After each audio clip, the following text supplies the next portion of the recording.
In this video, we're going to be installing WordPress on our server. If you already know how to install WordPress, then you can skip this video and go straight to video 3. Okay, so I'm going to show you how to do a manual WordPress install from WordPress.org rather than using an automated installer. Good thing about an automated installer, of course, is that it's just a few clicks, but the bad thing about it is that it installs some other stuff along with it, and then you have to use that installer program to do the updates.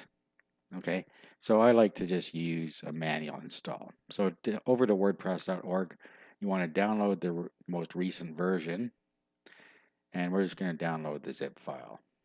Let's save that. Okay, so I've got it into my working folder. In my working folder, I have my HTML site, and here's WordPress. So let's unzip this. So you can just use extract all if you're on a Windows machine, or you can use 7-zip.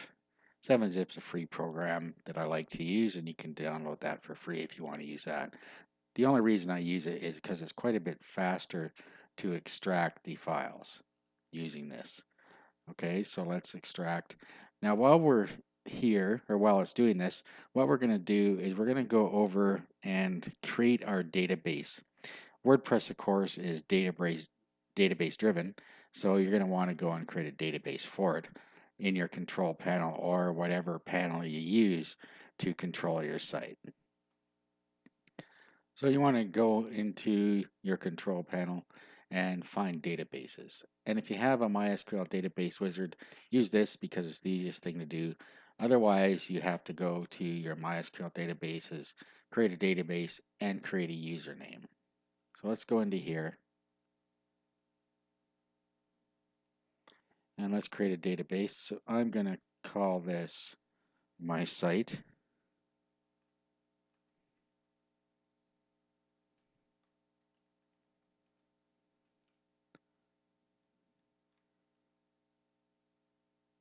Next step. And I'm going to call the username the same thing.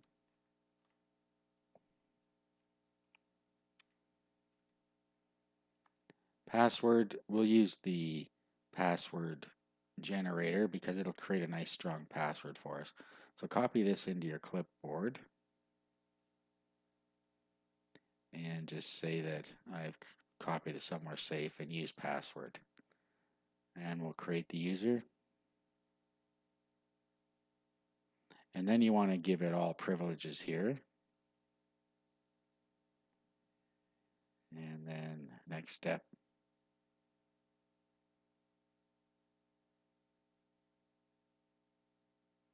Okay, so it's been created. Now what we want to do is open a notepad session to copy this all down. Okay, so we already have the password in our clipboard. So let's just paste it in here. And now let's go and just copy the line off of our install screen here. So just copy this line. It contains both the username and the database. So we can just copy that right here. Okay, so we have everything we need there. Okay, so at this point, we have our files all unzipped here. And we're ready to upload WordPress, and we have our database created. So let's go and upload this. Now to do that, you need a FTP client. I like to use one called FileZilla, and you can download that for free. Just do a search. Okay, when you install and open up FileZilla, you see something like this. On the left-hand side, this is your computer. On the right-hand side, this will be your server.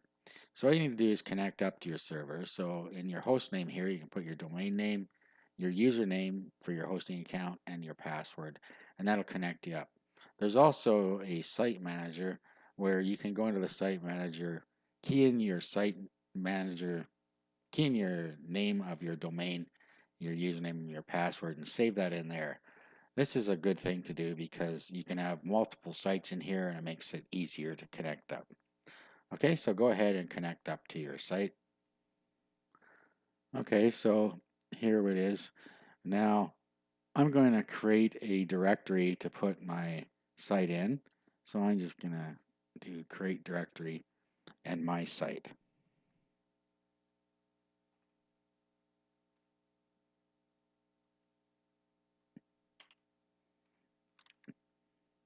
And then we're going to upload all the files into here.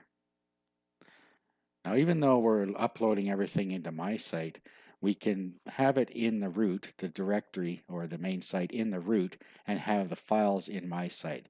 So once we have our site looking the way we want, we can move it to our root directory, which our main site is probably in.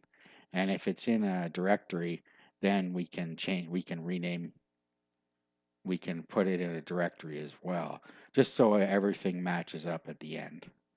Okay, so we need to go into this WordPress and find all the files, and then we're going to select all of these, Control A, upload these into our working folder. Okay, so we'll let those upload. Okay, so everything's uploaded. You just want to check down here, make sure you didn't have any failed transfers, so we know that everything has uploaded fine. Okay, so now what we can do is we just need to go to blank screen here. We just need to key in the location of our WordPress install, so your domain/folder name. Okay, and then hit enter, and it'll bring up the installer. So just pick your language.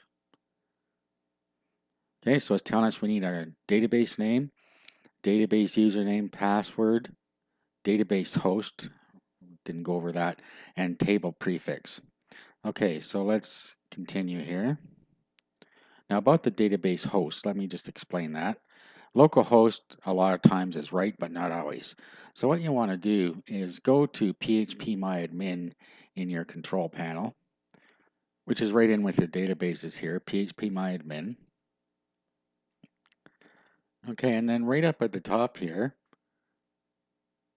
is our host name. So right here it says localhost. So whatever it says here, that's what needs to go in that spot. Okay, so that happens to be right in this case. So let's go to our notepad session here. Now we named both the database and the username the same. As long as the length wasn't too long, they will stay the same, but if the length is too long for the username, it's going to truncate it. So my site and my site. So we can put that in both the database name and the username.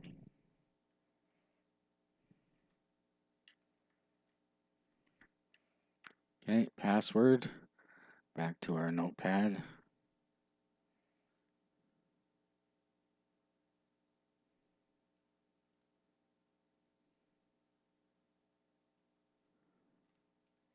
Okay, localhost is correct in this case. And then our table prefix, you're going to want to change this. There are automated hacking programs out there that look for certain things in WordPress. One of them is the use of admin as a username, and the other one is looking for WP inside databases. So you want to change both those things, and we're going to get to the admin in a sec. So just call this something else. It doesn't matter what, something that makes sense. So I call this my site, so I'll call this MS. Now the reason this whole thing is here is so you can put multiple instances of WordPress into a single database. So if you have a shortage of databases on your server package, then what you can do is just make one database for WordPress and then put every single install in that one database, just differentiate them with the table prefix. Okay, so let's submit that. And then go and run the install. Okay, so here is where we start putting in our information. Now we can put in generic information right here at the beginning, or we could go and get the information off our site. I'm just gonna put in some generic information and we'll go change this later. So my site, okay, username. Now this is where I say don't call it admin. So I'm gonna call it anything else. Doesn't matter. Whatever username and password you want to use it here. Make sure you use a secure password though. Again, You want to prevent hacking at its root by choosing a strong password and a username other than admin. So I'm going to call this my site admin.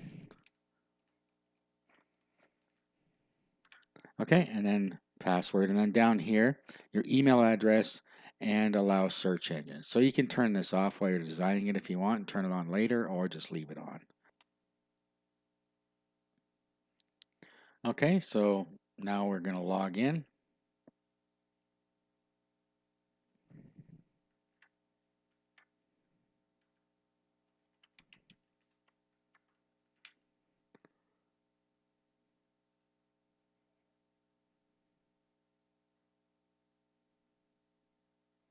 And there we go. WordPress has now been installed. So in the next video, we're going to get started creating our site.